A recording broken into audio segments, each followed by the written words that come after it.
Have you ever experienced water damage in your home? I'm talking about ceiling sheetrock damage, mold, water spots in your ceiling, leaking through the water fixtures, all of that.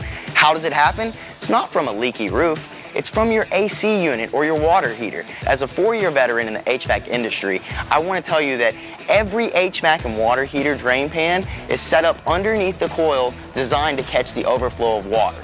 The only way that you would have water spots on your ceiling is if that did not let the water drain. How does it happen if you have hard plumbing? Well, let me give you a little rundown on it. Your primary and secondary that's hooked up to the HVAC unit is going to build calcium. It's inevitable. It's a closed trap that builds water, clogs it up, creates a blockage effect. Now, what our product does is make sure that that doesn't happen. And how do we do that? We put a small filter, a screen filter on the outside of your home that is designed to keep any pests or debris from the outside of the home from getting in.